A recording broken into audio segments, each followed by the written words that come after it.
안녕하세요. 한자 삼락의 심연진입니다. 한자 삼락에 오신 여러분 환영합니다. 오늘은 12월 8일 금요일이에요. 내일 모레 근무 안 하시니까 한편으로 마음 편하실 거예요. 그죠? 그러니까 편안한 마음으로 저랑 같이 공부해요. 제가 준비한 거는 왕비비. 자, 왕비비 그러면 말 그대로 왕비, 대비라는 건 이제 왕의 엄마죠. 그 다음에 황비 그러면 황제의 여자를 이제 말하는 거, 황제의 부인이죠. 쉽게 말하면.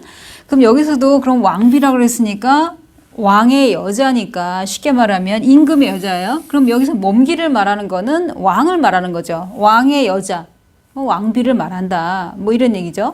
그러면 우리가 역사를 보면은 10대왕, 조선시대 10대왕 연산군이 채홍사라는 이제 벼슬 이름으로 해갖고 전국에 각지에 있는 예쁜 여자들을 강제로 막 데려와서 궁중에서 놀고 막 이랬잖아요. 준마하고, 이게 말과 그 다음에 예쁜 여자들을 갖다 강제로 막 데려오게 하고 그랬잖아요.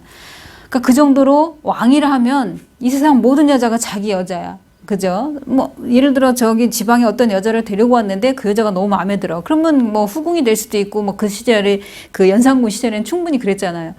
그래서 궁중에서도 과거 역사를 보면은 궁녀들이 이제 눈에 딱 뜨이면은 이제 승은을 입었다 해서 하룻밤 보내고 나면 그 바깥에다 이게 문고리에다가 이렇게 뭘 이렇게 예쁜 걸 걸어 놓으면은 오늘 이 상궁하고 이제 승은을 입은 사람이니까 이제는 이 상궁에서 조금 이제 신분이 나아진다던가 아니면 상궁이라 할지라도 이제 다른 상궁이 함부로 이렇게 대하지 못하고 막 이런 게 나오잖아요. 이렇게 드라마 이렇게 봐도. 그런 것처럼 여기서도 왕의 여자, 한마디로 왕비를 뜻한다 이렇게 생각을 하시면 되죠. 그래서 대개 보면 비자 이름 중에 여자 이름 비자 들어가면 이 왕비 비자 쓰는 친구들이 꽤 그래도 있어요. 보면은 자, 또 두 번째 글자로 넘어갈게요. 네, 쉬운 글자니까 이거는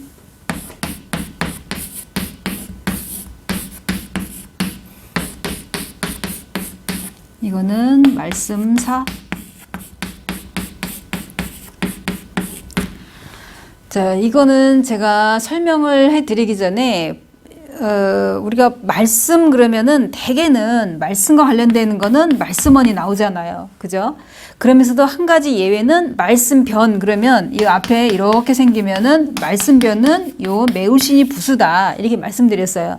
그럼 여기도 마찬가지로 말씀사는 지금 옆에 있는 매우신이 부수인데 이 매우신 같은 경우에는 맵다라는 뜻 말고 죄수와 관련되는 게 굉장히 많아요. 한자가. 그러니까 죄수에게 형벌을 가하는 도구다. 이런 건데 그러면서도 이 말씀사와 관련되어 있는 글자를 보면은 사전, 딕셔너리 말할 때 사전 아니면은 축사, 사임, 뭘 사표 낸다 할 때 사표, 사직서 할 때 사직 할 때 다 이 사자를 써요.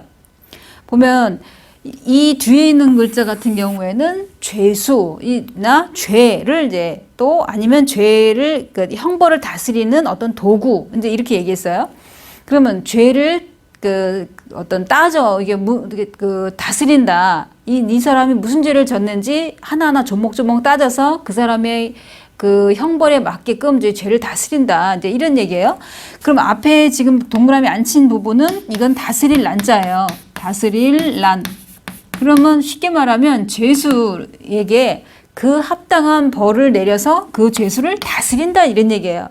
그럼 합당한 벌을 내가 얘기를 해야 될 거 아니야 그 사람한테. 그러니까 얘기를 말로 하는 거예요. 그러니까 쉽게 말하면 너는 무슨 죄를 졌기 때문에 형량이 얼마만큼 되고 아니면은 뭐 곤장 100대를 맞고 또 아니면은 또 저쪽 국경지대로 이제 추방 당하거나 이제 이런 식으로 어떤 형벌을 내릴 때 말을 할 거 아니에요 그 사람한테 그 죄의 목과 그런 걸로 인해서 이 사람이 어떤 형벌을 받는지. 그래서 유배를 간다든지 이런 여러 가지 종류가 있을 거 아니에요.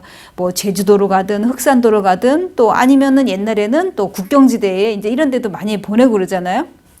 그랬었을 때 그 죄수에게 지금 너를 어떻게 무슨 죄를 져서 내가 너를 다스림에 있어서 어떤 형벌을 가한다 이렇게 말을 한다 이런 얘기예요. 쉽게 말하면.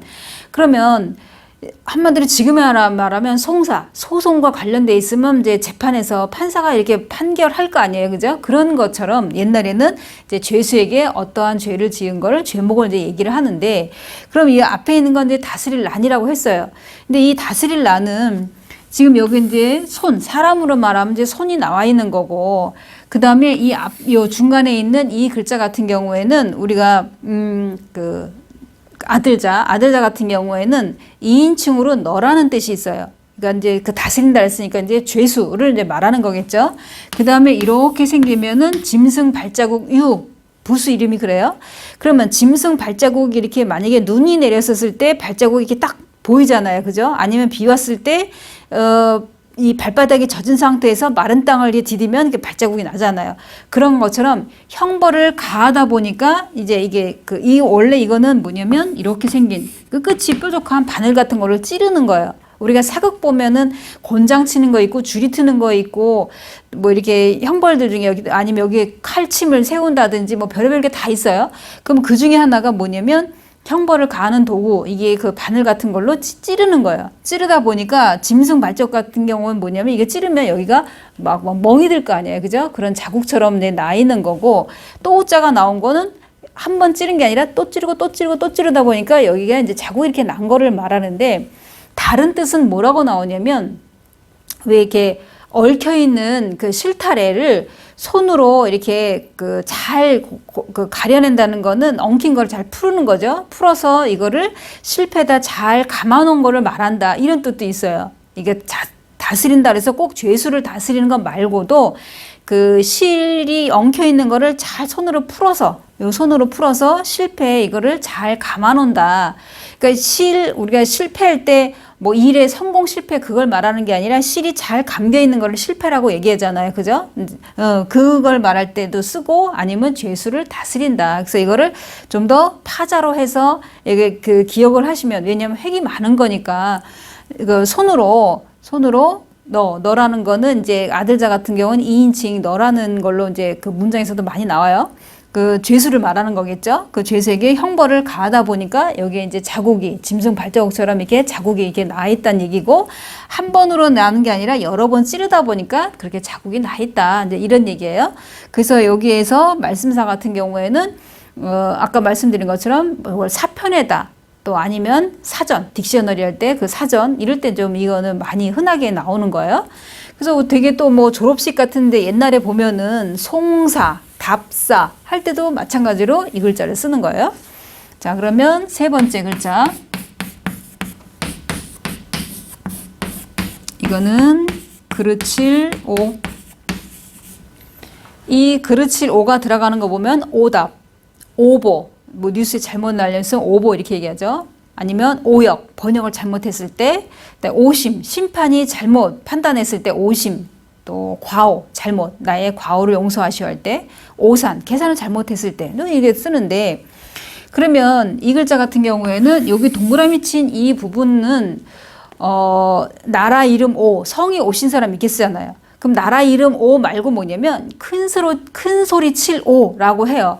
물론 여기서는 음을 빌려준 역할을 한 거지만은 이거를 이제 회의 문자로 식으로 이제 해석을 해드리자면 뭐냐면, 이제 요것만 먼저 설명해 드리면은 그 자원 설명에 뭐라고 나오냐면 입구 이거하고 이 나머지 부분이 기울축이 이렇게 생겼잖아요, 원래. 그러면 이게 기울축이다. 이렇게 해석을 하면서 뭐라고 나오냐면 이 머리를 뒤로 이렇게 젖힌 상태에서 기울어졌다는 거는 이게 똑바로 있는 게 아니라 약간 이러다 보니까 기울어졌다 이런 얘기예요.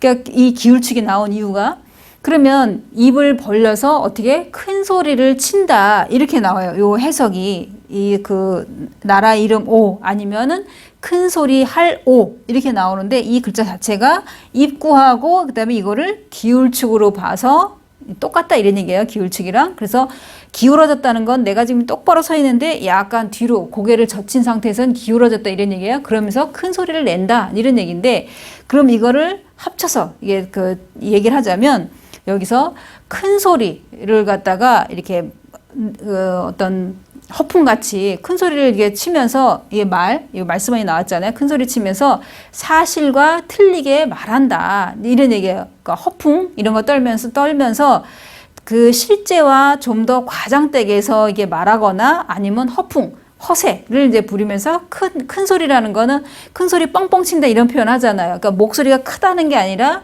말 그대로 좀 더 과장돼서 표현한다. 이제 이런 얘기예요. 그러니까 그 외에 큰 소리 뻥뻥 치고 이런 사람들 실속 없는 사람들이 많잖아요. 그죠? 허세 부리는 사람들. 그러니까 그건 그르친 거다. 그릇된 거다. 잘못된 거다. 이제 이런 얘기예요. 그럴 때 여기에 그렇지로 그러면 우리가 책에 보면은 뭐 정오표 이렇게 나오잖아요. 그러면 정답, 반대, 오답 할 때 이건 서로 반대가 되는 거죠. 그죠? 그르친 거랑 이제 옳은 거랑 서로 반대가 되는 거죠. 자, 그러면 제가 준비한 이 세자 여기서 마치고 내일 토요일이면은 제가 고사성어를 준비했거든요. 그러면 내일 또 기대해 주시고 오늘은 여기서 마치겠습니다. 지금까지 한자삼락의 심연진이었습니다. 안녕히 계세요.